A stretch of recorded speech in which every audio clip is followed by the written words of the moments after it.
ایک مسلمان کا جس طرح اللہ تبارک و تعالیٰ کے ساتھ ایک گہرا، مضبوط اور سب سے مستحکم رشتہ ہوتا ہے، اور جس طرح اس کا سب سے مضبوط اور مستحکم رشتہ نبی کریم صلی اللہ تعالیٰ علیہ وسلم کی عالی مرتبت بارگاہ کے ساتھ ہوتا ہے، ان مضبوط رشتوں کے ساتھ ساتھ پھر انسان کے تعلقات معاشرے کے ساتھ ہوتے ہیں، کنبے کے ساتھ ہوتے ہیں، پڑوسیوں کے ساتھ ہوتے ہیں، دوستوں کے ساتھ ہوتے ہیں، استاد شاگرد کا آپس میں رشتہ ہے، پیر مرید کا آپس میں رشتہ ہے، بھائی کا بھائی سے تعلق ہے۔ ان سارے رشتوں کے ساتھ ساتھ انسان کا ایک رشتہ اپنے آپ کے ساتھ بھی ہوتا ہے۔ انسان کا اپنے نفس کے ساتھ، اپنی ذات کے ساتھ بھی تعلق ہوتا ہے۔ نبی کریم صلی اللہ تعالیٰ علیہ وسلم نے ایک لفظ کہہ کے نا کہ تم پر تمہاری ذات کا بھی حق ہے، تم پر تمہارے نفس کا بھی حق ہے، تو ہم پر ہمارے حقوق بھی نبی کریم نے مقرر فرما دیے۔ جناب عبداللہ ابن عمر خود فرماتے ہیں کہ سرکار نے مجھ سے پوچھا کہ عبداللہ یہ بات ٹھیک ہے کہ تم ہر روز ہی نفلی روزہ رکھتے ہو اور ہر رات ہی نفلی عبادت کرتے ہو؟ تو میں نے عرض کیا یا رسول اللہ صلی اللہ تعالیٰ علیہ وسلم ایسا ہی ہے۔ اللہ کے پیارے حبیب علیہ الصلاۃ والسلام نے فرمایا ایسا نہ کرو۔ وہ نفلی روزہ رکھتے تھے، ہر روز ہر رات نفلی عبادت کرتے تھے، تو محبوب نے ان سے تصدیق کرانے کے بعد فرمایا ایسا نہ کرو، کبھی روزہ رکھا کرو، کبھی افطار کیا کرو، اور فرمایا کبھی نماز پڑھا کرو، کبھی سو جایا کرو۔ کیوں؟ اس لیے کہ حضور فرمانے لگے تمہارے جسم کا بھی تم پر حق ہے، تمہاری آنکھ کا بھی تم پر حق ہے کہ اسے نیند آتی ہے، تمہاری بیوی کا بھی تم پر حق ہے، اور فرمایا تم سے جو ملاقات کرنے کے لیے آتا ہے اس کا بھی تم پر حق ہے۔ تو یہ لفظ کہہ کے کہ تمہارے اپنے اوپر بھی حقوق ہیں، تمہاری ذات کے بھی تم پر حق ہیں۔ بعض لوگ تصوف اور طریقت کے نام پر بہت مشکل باتیں کرتے ہیں اور بہت مشکل باتیں سناتے ہیں، اور بعض لوگ پھر ان باتوں کا بڑا سخت اور مشکل معنی بھی لیتے ہیں کہ بڑی شدید جد و جہد کرنی چاہیے، ہمیشہ راستہ وہی اختیار کرنا چاہیے جو مشقت والا ہو، ہمیشہ وہی کام کرنے چاہیے جن کے اندر زیادہ دشواری ہو۔ ٹھیک ہے، بعض اوقات مشقت والے کام، مجاہدے والے کام انسان کی نفس کی تربیت کے لیے بڑے اچھے ہوتے ہیں، لیکن ایسی مشقتیں، ایسے مجاہدے جو انسان کو اتنا کمزور کر دیں کہ وہ ضرورت کے جو حقوق ہے وہ بھی پورے کرنے کے قابل نہ رہے، اس کی صحت پر ہی اثر انداز ہو جائیں، وہ آنے جانے والوں سے ملنے کے قابل ہی نہ رہے، وہ دیگر اس کے ذمے جو اس کے خاندان کے قبیلے کے بال بچوں کے حقوق ہیں وہ ادا ہی نہ کر سکے، تو اسلام اس کی بھی اجازت نہیں دیتا۔ خود ساختہ تصوف اور خود ساختہ طریقت کا جو مفہوم لوگوں نے بنا لیا ہے وہ مفہوم بھی درست نہیں ہے۔ ہمارے بزرگ تھے شیخ المشائخ اور استاذ الاساتذہ حضرت شیخ محمد تحسین رضا خان صاحب بریلوی رحمۃ اللہ تعالی علیہ، 50 سال کے لگ بھگ انہوں نے درس حدیث دیا ہے۔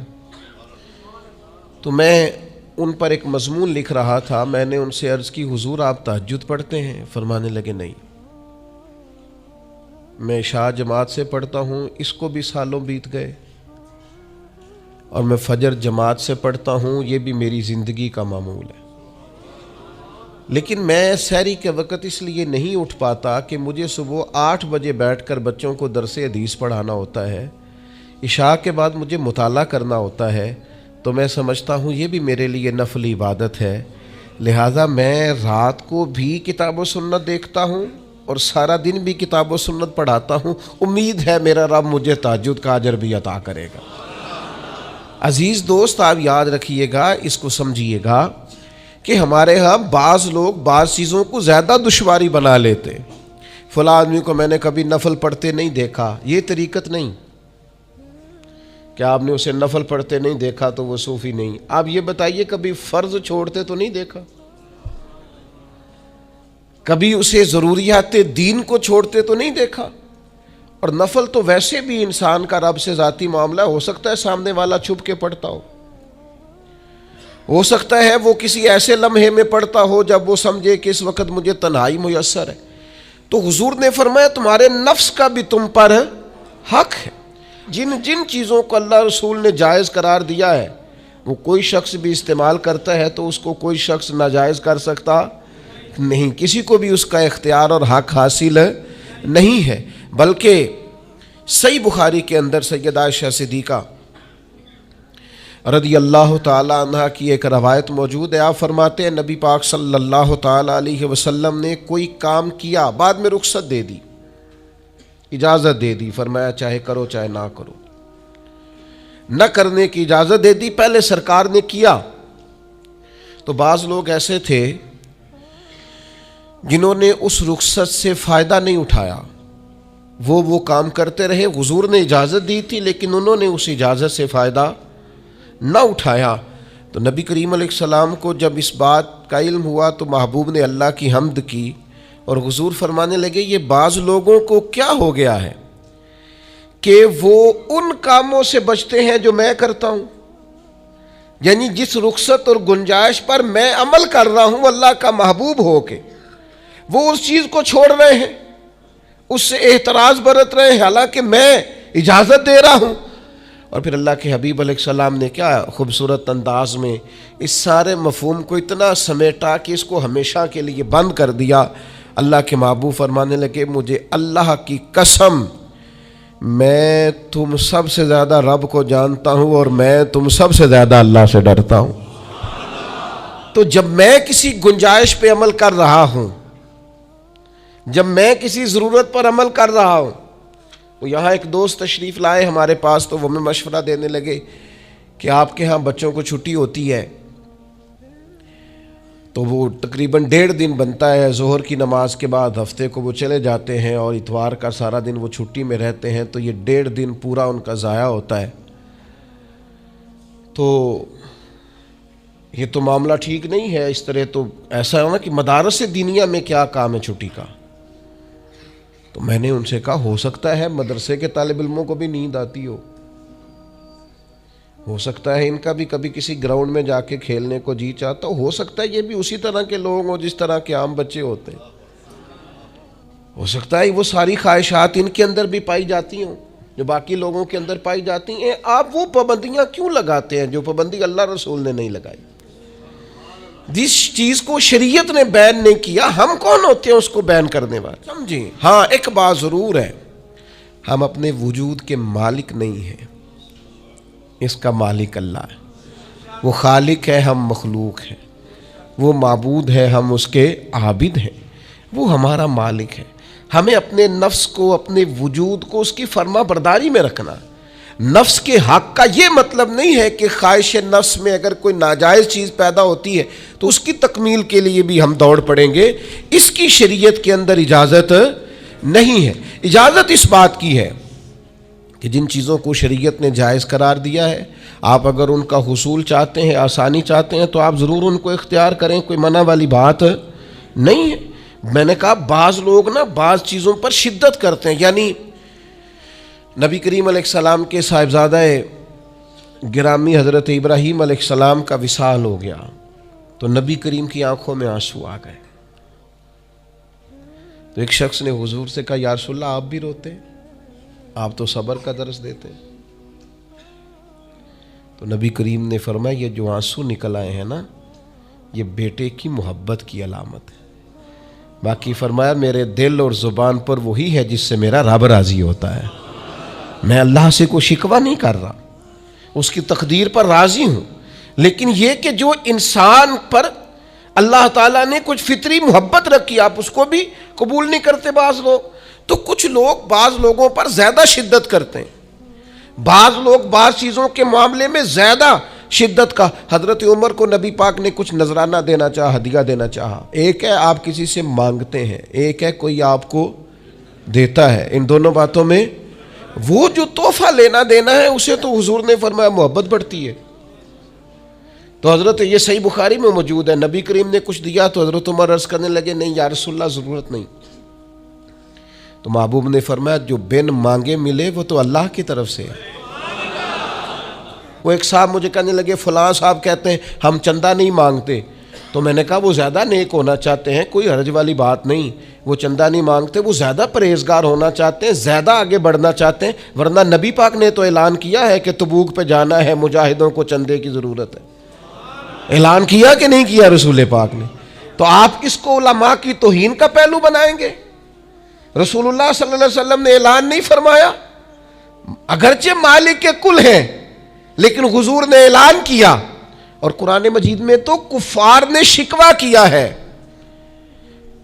کہ رب ہم سے مانگتا ہے معاذ اللہ. اس کا معنی یہ ہے کہ اللہ فقیر ہے ہم غنی ہیں.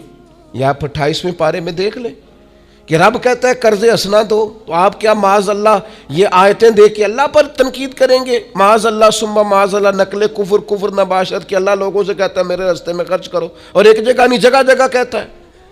آپ کچھ زیادہ نیک ہونا چاہتے ہیں؟ یعنی جس بات کا اللہ اعلان کر رہا ہے وَمِمَّا رَزَقْنَاهُمْ يُنْفِقُونَ، جو میں نے تمہیں دیا ہے میری راہ میں خرچ کرو، جس کا حضور اعلان کر رہے ہیں. ایک شخص کھڑا ہو کے کہتا جی ہو مولوی چندے مانگتے ہیں. او خدا کے بندے، جو کام عین کتاب و سنت میں موجود ہے تم کو ضرورت سے زیادہ نیک ہونا چاہتے ہو تو یہ تمہارا خود ساختہ دین ہے، یہ رسول اللہ کا دین نہیں ہے، یہ تمہارا. اور لوگ ہیں کہ کہہ رہے ہیں واہ واہ بڑی بات ہے. تو اس لیے ہمارے وجود کا بھی ہم پر حق ہے. چند ایک نفس کے حقوق آج بیان کرنے. سب سے پہلا ہمارے نفس کا ہم پر حق یہ ہے کہ ہم اپنے آپ کو پہچانیں، اپنی صلاحیتوں کو پہچانیں، اپنے اوپر غور کریں. قرآن مجید نے ارشاد فرمایا کہ بل الانسان علی نفسہ بصیرہ، فرمایا بلکہ انسان خود اپنے اوپر گواہ ہے، اسے اپنا پتہ ہے. بہانے بنائے تو بات الگ ہے، یہ خود پر گواہ ہے، اسے خبر ہے.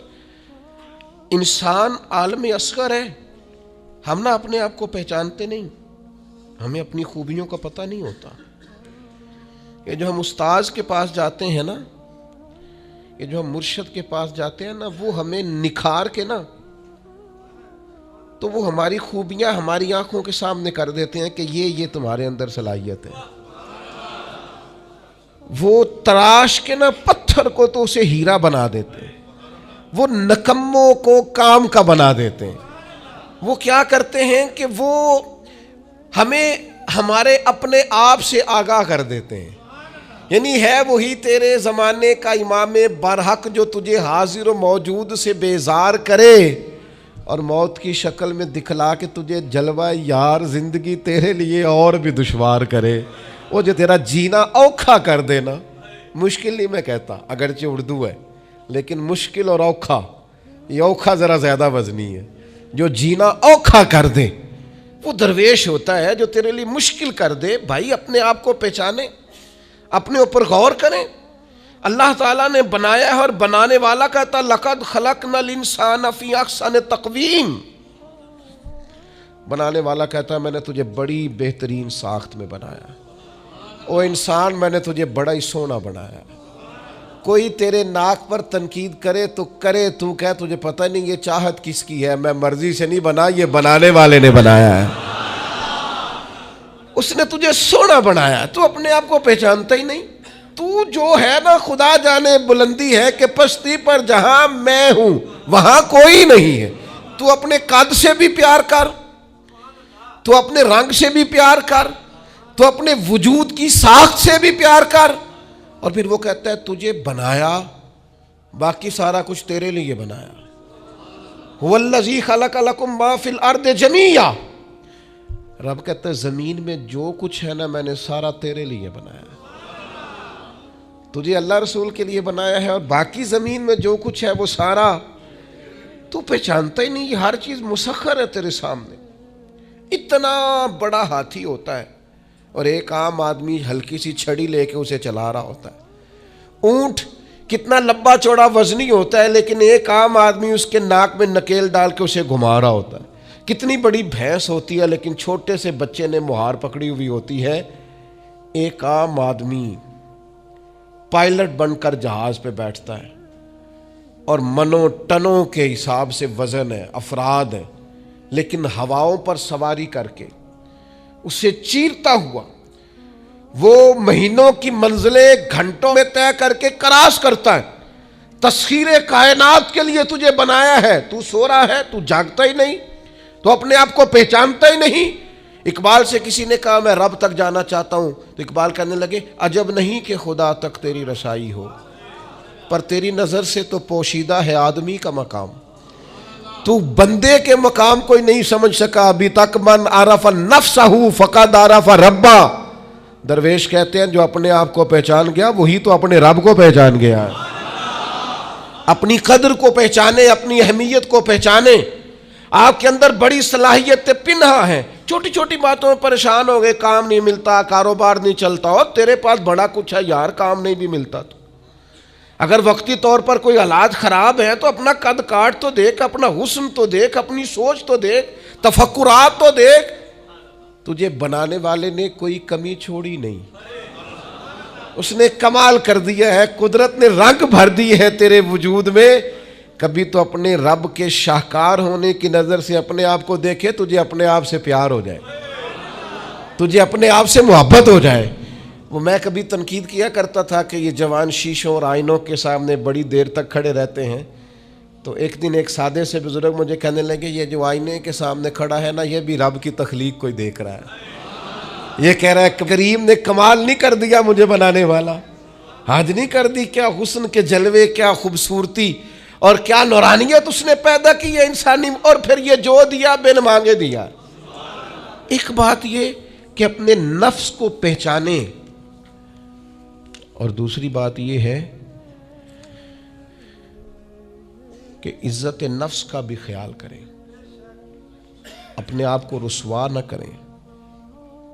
اللہ نے عزت دی ہے تو اپنے آپ کو ذلت کی جگہ پر کھڑا نہ کریں، تہمت والی جگہ پہ اپنے آپ کو کھڑا نہ کریں، کبھی اپنے آپ کو اتنا کمزور نہ کریں. جھکنا ہے رب رسول کے سامنے، بلا وجہ دنیا داروں کے، سیٹھوں، نوابوں کے اور وزیروں مشیروں کے سامنے اپنے آپ کو رسوا نہ کریں. کسی کی گاڑی کے پیچھے بھاگ کے اللہ کی دی ہوئی شان کو کمزور نہ کریں، ذلت کی جگہ پہ اپنے آپ کو کھڑا نہ کریں. شریعت اسلامیہ نے مومن کا وقار کیا بیان کیا ہے. رب کریم نے فرشتوں سے جب مشورہ کیا تھا نا بندہ بنانے کے لیے، انسان کی تخلیق کے لیے، تو وَإِذْ قَالَ رَبُّكَ لِلْمَلَائِكَةِ إِنِّي جَاعِلٌ فِي الْأَرْضِ خلیفہ. اللہ نے فرشتوں سے فرمایا میں زمین پہ اپنا نائب بنانا چاہتا ہوں. اوہو، کبھی آپ اس کو سمجھ جائیں نا کہ یہ عزت کا تاج کیا ہے. رب کہتا ہے میں نے تجھے زمین پر اپنا خلیفہ بنایا ہے، تو نائب ہے میرا. اور کتنا تو پروقار ہے اور تو کتنا طاقتور ہے انسان، تیرے اندر کتنی صلاحیتیں ہیں. سورہ احزاب میں اللہ کریم فرماتے ہیں رب نے اپنی امانت زمین و آسمان پر رکھنی چاہی تو زمین و آسمان نے انکار کر دیا اللہ کی امانت کو اٹھانے سے.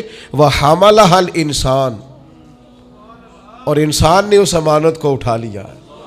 کہا مالک میں تیری امانت اٹھاؤں گا، میں تیرا نام لے کے گلیوں میں گھوموں گا، میں تیری توحید کے ڈنکے بجاؤں گا.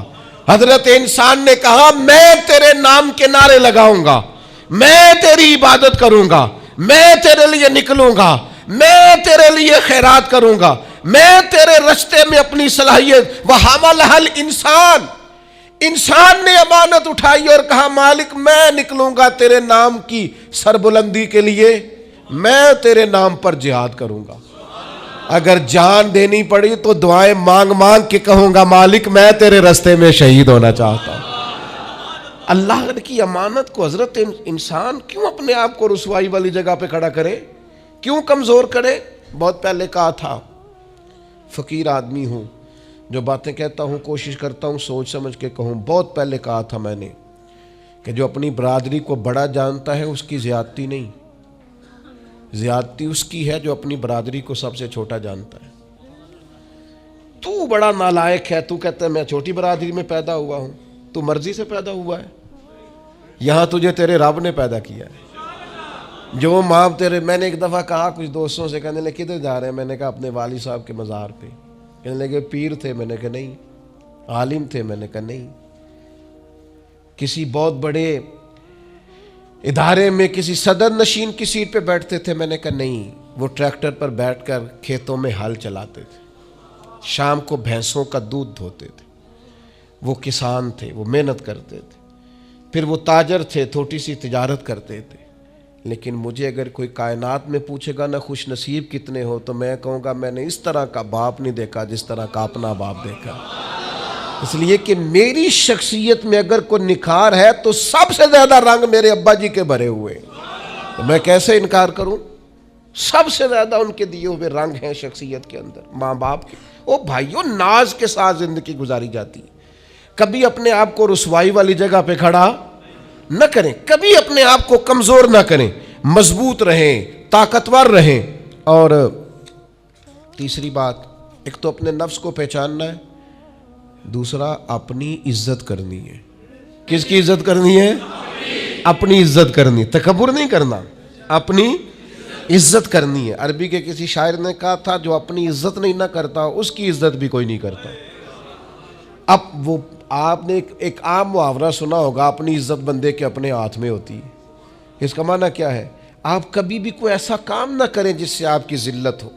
آپ اپنی عزت کریں، آپ اپنی تکریم کریں، آپ اپنے وقار کو بلند رکھیں. آپ کبھی بھی اپنے لہجے کو، معیار کو کمزور نہ ہونے دیں. آپ فکری توانائی کا ہمیشہ مظاہرہ کریں، طاقتور رہیں، کمزور نہ پڑے کبھی بھی. اور تیسرا یہ ہے کہ اپنے نفس کی تربیت کریں. جس طرح انسان اپنے وجود کی نشو و نما کرتا ہے نا، وہ کہتا ہے یہ کھاؤں گا تو طاقت ہوگی، یہ کھاؤں گا تو بیمار ہوں گا، یہ کھاؤں گا تو میں فریش رہوں گا، یہ کھانے سے میری طبیعت میں درد ہوگی.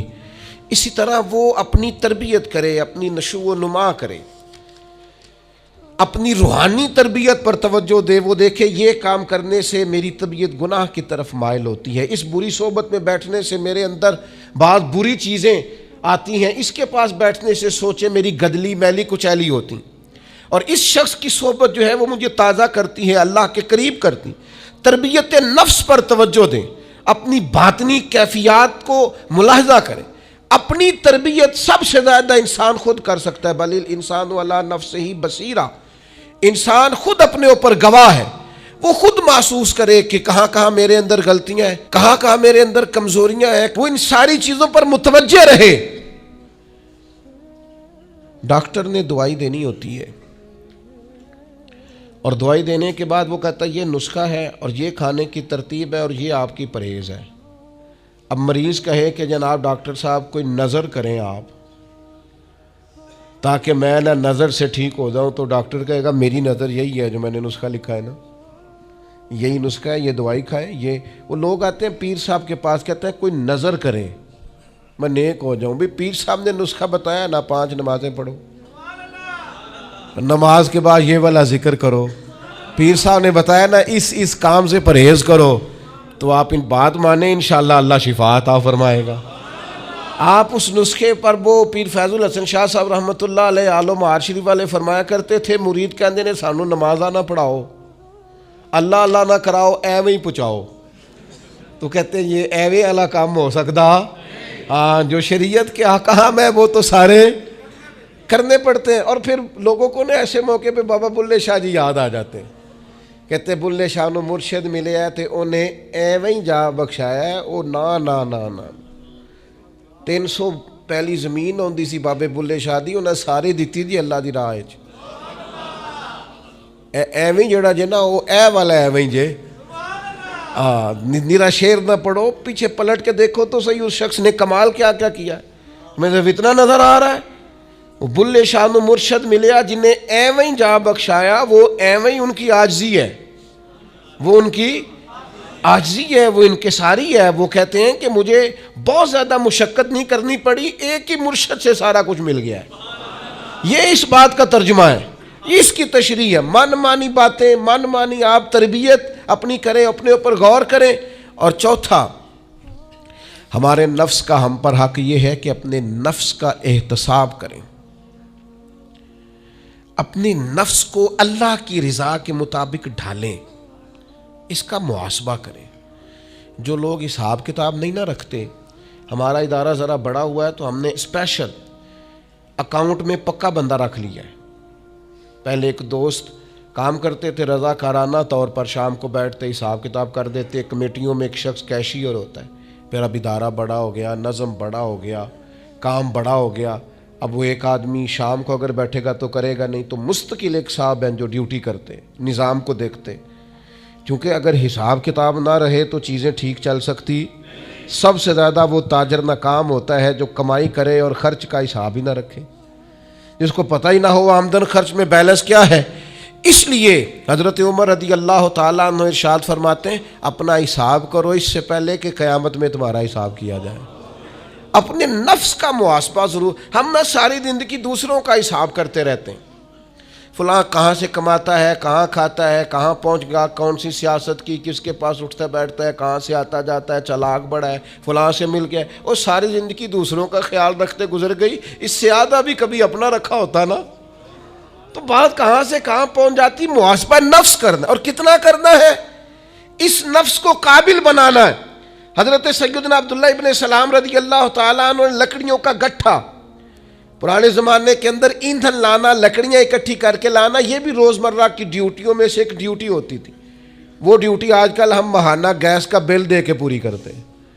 یا اب بھی اس کی ایک صورت ہمارے پاس ہے کہ بہت سارے لوگوں نے سلنڈر اٹھائے ہوتے ہیں، گیس بھروانے جا رہے ہیں.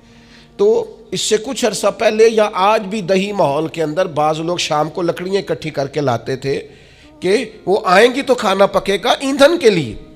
حضرت عبداللہ ابن سلام رضی اللہ تعالیٰ عنہ لکڑیاں اپنی پشت پہ رکھے ہوئے ہیں، گھر کی طرف آ رہے ہیں. تو ایک شخص نے آپ سے کہا کہ جناب حد ہو گئی، گھر میں بیٹے بھی موجود ہیں، غلام بھی موجود ہیں، اور آپ یہ کام خود کر رہے ہیں. تو حضرت عبداللہ ابن سلام فرمانے لگے بیٹے بھی موجود ہیں اور غلام بھی موجود ہیں، اور ایک بات اور بھی شامل کر رہا ہوں، اللہ کے فضل سے میرے بچے اور میرے خادم میرے فرما بردار بھی ہیں، بات بھی مانتے ہیں. لیکن فرمانے لگے میرا نفس نہ تھوڑا بڑا ہو گیا تھا. یہ مجھے کہہ رہا تھا تو بہت بڑا آدمی ہو گیا ہے، تو بہت بڑا شخص ہو گیا، تیری بڑی شخصیت ہو گئی ہے. فرمایا یہ جو ذرا لکڑیوں کا گٹھا پشت پہ رکھا ہے نا، یہ رکھا پشت پہ ہے، لیکن ذرا حساب اپنے نفس کا کر رہا ہوں، محاسبہ نفس کر رہا ہوں، اسے سمجھا رہا ہوں کہ اتنا بڑا ہونے کی ضرورت. ہمارے بزرگ فرمایا کرتے تھے آخر تک اپنے استادوں کی بارگاہ میں حاضری دینی ہے. میرے اسا فرمایا کرتے آخر تک اپنے مشائخ سے جڑے رہنا ہے، آخر تک اپنے اساتذہ کے پاس آنا جانا. کچھ لوگ بے نیاز ہو جاتے ہیں نا، خود عالم ہو گئے اب استاد گئے، خود بڑے ہو گئے اب گئے. کہتے تھے آخر تک جانا، اس لیے کہ بعض لوگوں کے پاس جانے سے انسان کو لگتا ہے کہ نہیں مجھ سے بھی بڑے موجود ہیں. ان کے پاس بیٹھنے سے احساس ہوتا ہے کہ میں اتنا بڑا نہیں ہوں. اور بڑا بھی ہمیشہ وہی ہوتا ہے جس کا کوئی بڑا ہوتا ہے، جس کا کوئی بڑا نہیں وہ کیسے بڑا ہوگا. تو اللہ تعالیٰ نے بھی ہمیں قرآن مجید کے اندر یہ حکم دیا، یا ایھا الذین آمنوا اتقوا اللہ ولتنظر نفس ما قدمت لغد. اے ایمان والو اللہ سے ڈرو اور ہر جان حساب کرے، محاسبہ کرے، دیکھے کہ اس نے کل کے لیے آگے کیا بھیجا. کل کے لیے اس اپنا حساب کرنا ہے، محاسبہ نفس کرنا. یہ نفس کا حق ہے. جس طرح کپڑے میلے ہو جاتے ہیں تو آپ پریشان ہوتی ہیں کہ یار یہ میلے ہو گئے بدلنے چاہیے. جوتے ٹوٹ جاتے ہیں تو آپ خیال کرتے ہیں یار مجھے آنا جانا ہوتا ہے، یہ مجھے ٹھیک کرنے چاہیے. تو نفس پر میل کچیل چڑھ جاتی ہے، لوگ حساب ہی نہیں کرتے. باطن سارا گدلا ہو جاتا ہے، لوگ حساب ہی نہیں کرتے. اندر سارا کمزور ہو جاتا ہے، حساب ہی نہیں کرتے. اس نفس کا حساب کرنا ہے، محاسبہ کرنا ہے. اس کا بھی حق ہے. جس طرح آپ کے جسم کا حق ہے کہ لباس ٹھیک ہو، جوتے ٹھیک ہوں، آپ نے غسل کیا ہوا ہو، اس طرح آپ کے نفس کا بھی حق ہے. اس کا حق کیا ہے کہ اسے اتنا ٹھیک کر دے، اتنا محاسبہ کریں، اتنی اس کی عادات بہتر کریں کہ وہ رب کی رضا کے مطابق ڈھل جائے. اللہ رسول کی رضا کے مطابق دھل جائے، نکھر جائے، صاف ہو جائے، اس طرح کا ہو جائے کہ جب دنیا سے جانے لگے تو آواز آئے یا ایتھا النفس المطمئنہ، اے نفس مطمئنہ ارجعی الی ربک راضیۃ مرضیہ، لوٹ اپنے رب کی طرف، تو اپنے رب سے راضی ہے اور تیرا رب تجھ سے راضی ہے۔